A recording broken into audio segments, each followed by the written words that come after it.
హరే కృష్ణ ఛానల్కి స్వాగతం. జీవితంలో కష్టాలు సవాళ్ళు సహజం. వాటిని జయించాలని తపన విజయం సాధించాలనే సంకల్పం మన అందరిలోనూ బలంగా ఉన్నాయి. కానీ ఆ విజయం అంచుదాకా వచ్చి కూడా మనం ఎందుకు వెనుకడుగు తిరుగుతున్నాము? దానికి కారణం శక్తి లేకపోవడం కాదు, మనని గమ్యం వైపు నడిపించే, మన సంకల్పాన్ని స్థిరంగా నిలిపే ఒకే ఒక శక్తి. అదే క్రమశిక్షణ, అంటే డిసిప్లిన్ అంటాము. క్రమశిక్షణ లేని జీవితం తెద్దులేని పడవ లాంటిది. అలల తాకిడికి కొట్టుకుపోతుంది తప్ప ఒడ్డుకు చేరలేదు. ఈరోజు మన జీవితంలో దుఃఖాన్ని దూరం చేసే, పరిపూర్ణమైన జీవితాన్ని గడిపే రహస్యాల్ని సాక్షాత్తుగా శ్రీకృష్ణ భగవానుడు భగవద్గీతలో అర్జునునికి ఉపదేశించిన ఒక అత్యద్భుతమైన శ్లోకం ద్వారా తెలుసుకుందాము. భగవద్గీత 6వ అధ్యాయం 17వ శ్లోకం. యుక్తాహార విహారస్య యోగచేష్టస్య కర్మసు యుక్త స్వప్నావబోధస్య యోగో భవతి దుఃఖః. ఆహారం తీసుకోవడంలో, విశ్రాంతిలో, చేస్తున్న కర్మలయందు, నిద్ర మేల్కొనుటలో క్రమబద్ధత కలిగి ఉండేవారికి ఆ యోగము సప్త దుఃఖములను నశింపజేయును. ఇది ఎంత అద్భుతమైన సూత్రం కదా. ఈ శ్లోకంలోని 4 ప్రధాన అంశాలు ఉన్నాయి. అవి వివరంగా తెలుసుకుందాం. ఈ శ్లోకంలో యుక్తాహార అంటే క్రమబద్ధమైన ఆహారం తీసుకోవడం. ముందుగా యుక్తాహార అంటే క్రమబద్ధమైన ఆహారం. భగవద్గీతలో 9వ అధ్యాయం 26వ శ్లోకంలో శ్రీకృష్ణుడు ఏమంటున్నారంటే, పత్రం పుష్పం ఫలం తోయం యో మే భక్త్యా ప్రయాచ్చతి పదహం భక్తు పహృతం అశ్నామి ప్రయత్నాత్మనః. ఎవరైనా నాకు ప్రేమతోనూ భక్తితోనూ పత్రము కానీ, పుష్పము కానీ, ఫలము కానీ లేదా జలము కానీ అర్పించినా దానిని నేను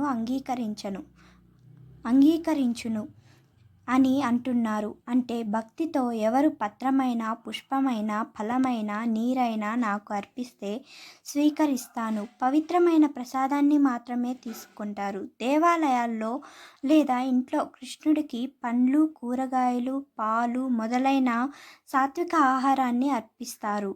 ఈ విధంగా ఆహార నియమాలను పాటించడం వల్ల ఆహారపు అలవాట్లలో స్వతహాగా సహజంగానే నియమం, పవిత్రత ఉంటాయి. అంటే ఆహారం తీసుకోవడంలో ఒక క్రమశిక్షణ ఉంటుంది. అయితే అనవసరంగా అనియమితంగా తినడం మన బుద్ధిని మందగింపు చేస్తుంది, ఆధ్యాత్మిక పురోగతికి అడ్డుగా మారుతుంది. పవిత్ర ప్రసాదాన్ని స్వీకరించడం అనేది కేవలం కడుపు నింపుకోవడం కాదు, మన కర్మలను శుద్ధి చేసుకునే ఒక ప్రక్రియ. ఇక రెండవ విషయం యుక్త విహారస్యం అంటే క్రమబద్ధమైన విశ్రాంతి మరియు వినోదం. అనవసరమైన వినోద కార్యక్రమాల్లో సమయాన్ని వృధా చేయరు. అలాగే విహారం, విశ్రాంతి కూడా భక్తికి అనుకూలంగానే ఉండేలా చూసుకుంటారు.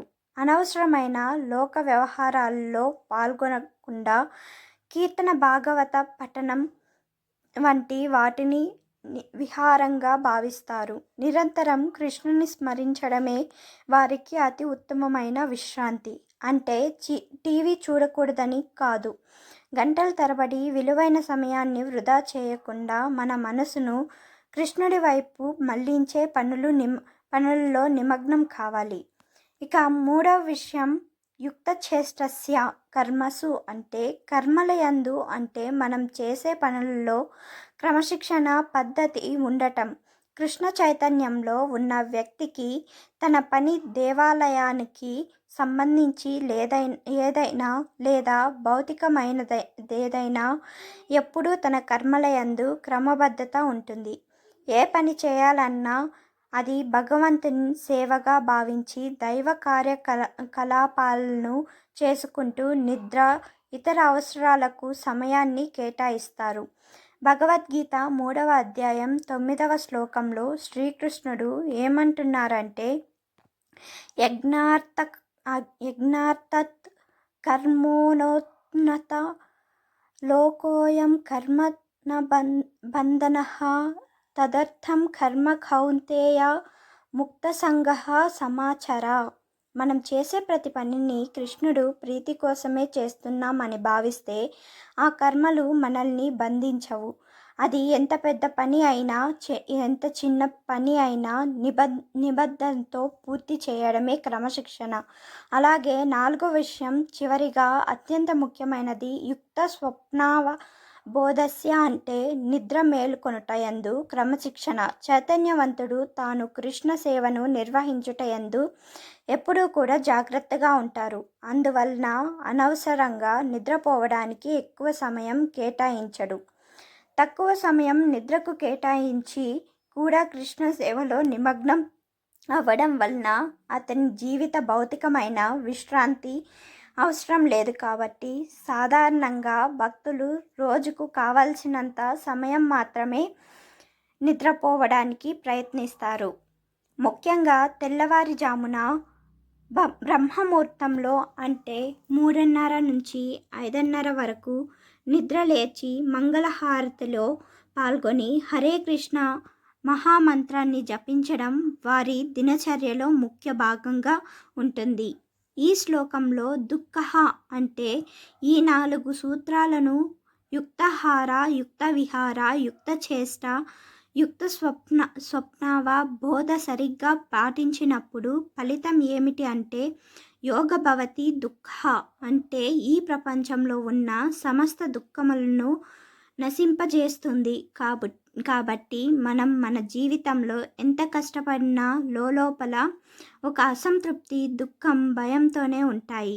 దానికి కారణం మన జీవితం యొక్క గమ్యంపై మనకు స్పష్టత లేకపోవడం మరియు మన శక్తులను వృధా చేసుకోవడం, తినడం, తిరగడం, విశ్రాంతి తీసుకోవడం లాంటి వాటిలో క్రమశిక్షణ లేకపోవడం కారణం.